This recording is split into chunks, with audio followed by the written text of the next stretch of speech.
Rubber বাগান ধ্বংসের অভিযোগ 7 দিনেও বিচার মেলেনি। দক্ষিণ ত্রিপুরার বিলোনিয়া এলাকার রাখিরামপাড়ায় প্রায় 12,000 রাবার গাছ কেটে ফেলার অভিযোগ উঠেছে। ভুক্তভোগী বাসু ত্রিপুরার অভিযোগ, নিজের আর্থিক খরচে তিনি 2টি টিলার মধ্যে ওই রাবার বাগান গড়ে তুলেছিলেন। ঘটনার বিবরণে জানা যায়, গত শুক্রবার নিতাই রায়কে বাগানে গরু না ঢোকানোর জন্য অনুরোধ করলে তিনি বাসু ত্রিপুরাকে হুমকি দেন। অভিযোগ অনুযায়ী ওই হুমকির কয়েক ঘন্টার মধ্যেই রাতে দা ও করাত দিয়ে সমস্ত রাবার গাছ কেটে ফেলা হয়।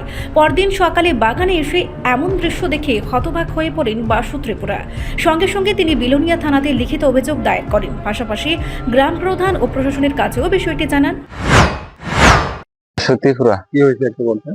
একটু রবারের গরুর লাইগা প্রথম ঘটনাটা গরু উঠাইছে, তারপরে গরু উঠার পরে আমি পাতা চিড়ি খাচ্ছি আর শিখরটা চন্ডি হেলাইছে, গরুটা এখানে না উড়াই পারলাই মানা করছিলাম। তাই মানা করবার পরে আমাকে দমক দিয়া কথা কয় নিতাই রায়। তার ছেলে আছে রাজু রায়। এরপরে দমক দিয়া কথা করার পরে, তোমার বাগানটা কাটি হালাইলে তুমি কিটা করতে পারবো আর কাছে। হ্যাঁ, এরপরে কয়টা আছে আর বাগানটা পুরা কাটি লেলে কিটা করবো। এরপরে আমি গেছি গা বাড়িতে, এই রাত্রে কাটি লাইছে আমার বাগানটা। কবে কবে? শুক্রবার 6 তারিখ। এখন কি হয়েছে? অক্ষণ তো আমি কিচ্ছু জানি না, কেস দিছে আর প্রধান মেম্বরে জানাইছে। প্রধান মেম্বর কইছে কেস দিবার লাগাতে কেস দিছে। পুলিশও আইছে, পুলিশ আইয়া কিটা করছে আমি জানি না। কত গাছ করছে? 1200।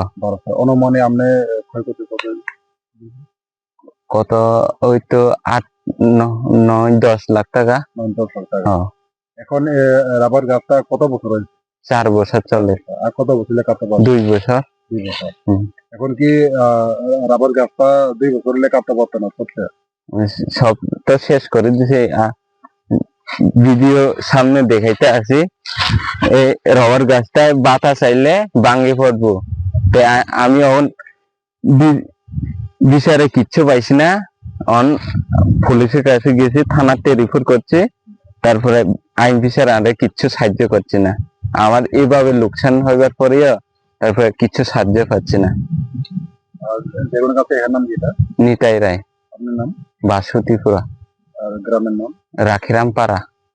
কি বলবেন এই বিষয় নিয়ে? এই বিষয় নিয়ে আমার তো এত ক্ষতি হয়ে গেল। আবার তো জনগণ কাছে আমি এর শাস্তি চাইতে আছি। পরবর্তী আমরা ট্রাইবেলের এরম বাগানটা নষ্ট করতে না পারে। আমরা তো কানি হিসাবে লাগাই না, চারা হিসাবে লাগাইছি।